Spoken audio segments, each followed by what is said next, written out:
Hi guys, my name is Katerina Pecha, and today I'll be presenting on measles virus, aka Morbillivirus hominis. Alright, so measles virus is a highly contagious acute disease found in the nose and the throat of the patient, and it's caused by measles virus, which enters the respiratory tract, and then it goes and infects your lymphocytes that spread it to the rest of the body. Measles virus is spread by aerosol droplets in the air that come from coughing and sneezing, and also airborne particles that are just less than 5 microns large, and it can live for up to 2 hours in the air or on surfaces. Measles virus can enter your body through the placenta, it can infect babies, through the eyes, or most usually it's through your mucosal surfaces of your respiratory tract, and that can happen through your nose or your mouth. The World Health Organization labeled measles as one of the most contagious diseases known to mankind, and it killed an average of 2.6 million people each year before a vaccine was developed. The R0 of measles is 18, which is super high, meaning that each person with measles can infect 18 other people. And an interesting fact is if you're in a room with all unvaccinated people, 90% of the unvaccinated people will contract measles if they're in the same room. Alright, so the molecular level of measles and the taxonomy of it. So on the molecular level, measles virus is an SS RNA virus, so it's single-stranded RNA. It has this spherical shape, and it contains two different membrane proteins, H hemagglutinin and F fusion. So as you can see in the photo, there's two different kinds of proteins on that surface. The H hemagglutinin protein's job is to bind to the receptors on the host cell, and then the F fusion protein fuses the virus with the host cell membrane so that the virus can enter. It's from the family Paramyxoviridae and the genus Morbillivirus. Paramyxoviridae is a family of single-stranded RNA virus that cause infections in vertebrates. And under the genus Morbillivirus, there are 7 different species, which are the canine distemper virus infecting dogs, feline morbillivirus infecting cats, focine distemper virus infecting seals, cetacean morbillivirus infecting whales and dolphins, peste des petits ruminants virus infecting sheep and goats, and rinderpest virus infecting cattle, and then of course the measles virus, which is in humans, since humans are the only natural host of measles virus. And in that distemper of animals virus, animals will experience a fever, coughing, and mucus buildup, which are some of the similar symptoms of measles that you'll see in a second. So the internal effects of measles virus, the way that measles is going to enter the body is it'll go through your respiratory tract, through your upper airways, through your nose and your mouth, and then it's going to travel all the way down, and it's going to travel through your lungs and all the way down your bronchi into your alveoli. And it's going to infect your alveolar macrophages and dendritic cells. And then once those cells are infected, they're infected via the signaling lymphocytic activation molecule, also known as SLAM. And SLAM has an affinity for measles virus, so measles virus will bind to that receptor via the H hemagglutinin protein and then fuse with the plasma membrane via the F fusion protein, and then you could say it slams its viral RNA nucleocapsid genome inside. Those infected macrophages and dendritic cells will then travel to the local lymph nodes and infect other B and T lymphocytes. And those lymphocytes will then travel throughout the body and dispose the virus into the blood. And this is known as dissemination by viremia, or spreading by virus in the blood. And this photo at the top shows the measles virus at the molecular level. You can see those two different membrane proteins and then the RNA genome on the inside. So the external effects of measles virus. Measles virus is a systemic infection, meaning that it infects the whole body for 2 to 3 weeks.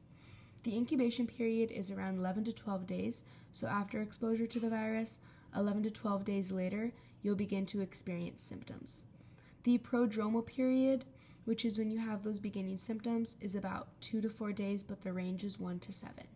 So the patient will experience a stepwise fever, a cough, conjunctivitis, which is red watery eyes, and coryza, which is a runny nose, and those are known as the 3 Cs, and that'll be around 3 to 4 days before the rash occurs. The Koplik spots, which you can see in this photo here, are blue to white spots that have a red halo around them in your buccal mucus, and those will appear around 1 to 2 days before the rash. In the illness period of the measles virus, one will experience a mucopapular rash, which is flat and raised parts, and that'll last around 5 to 7 days. It begins at the hairline and goes down to the face, the neck, the trunk, the limbs, and then the fingers and the toes. And in the recovery period, the rash is going to fade from top to bottom, and that'll be the last symptom that a patient will experience. So in all, measles virus can affect the body for around 2 to 3 whole weeks. All right, so one really unique part about measles virus is that it can cause this thing called immune amnesia, which means that it can actually wipe out some of the immune system's memory. This is a very specific trait to only measles virus.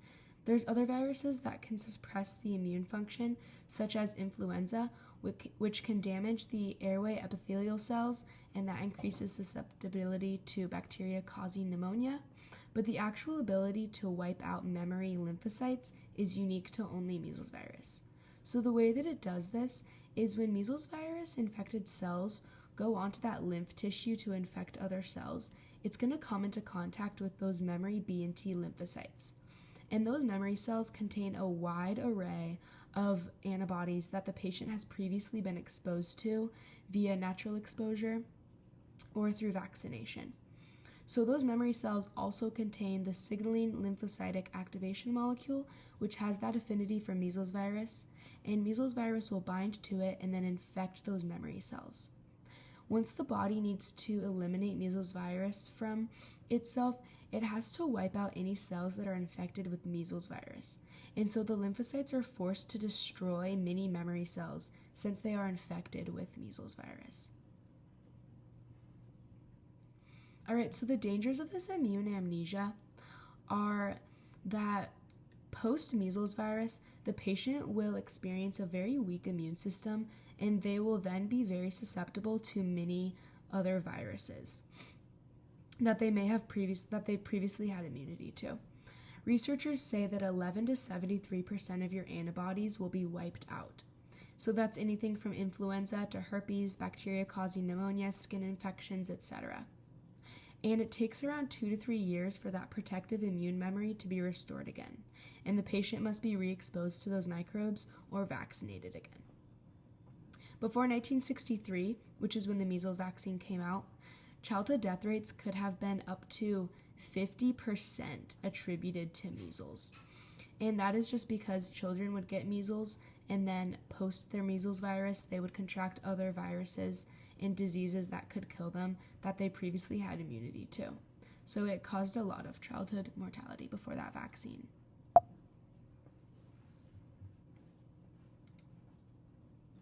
The paradoxical effects of measles are that after wiping out much of your immune memory, the immune system of the patient will also then contain a large amount of measles-specific memory lymphocytes.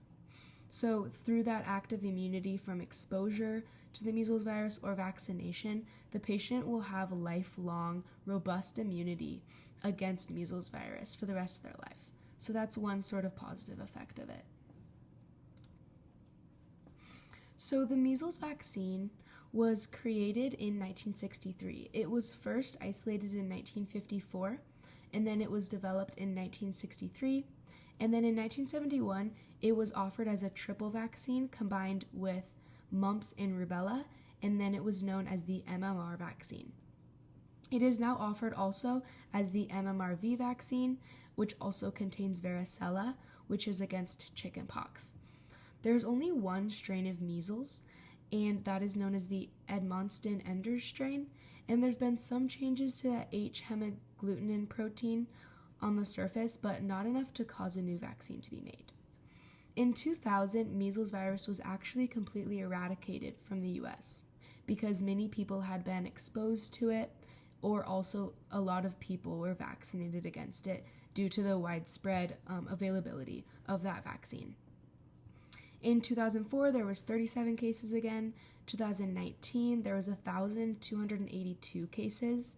And then in 2023, we're back down to 41 cases, which is pretty good, but still we want that full eradication in the US. So the reason that measles virus came back into the US after 2000 is due to a majority of factors. So one of them is the unvaccinated people who did not get the MMR vaccine or MMRV vaccine. They would contract measles and spread it to others. Also, immigrants from other countries contracted measles from countries where measles was not eradicated and then traveled to the US.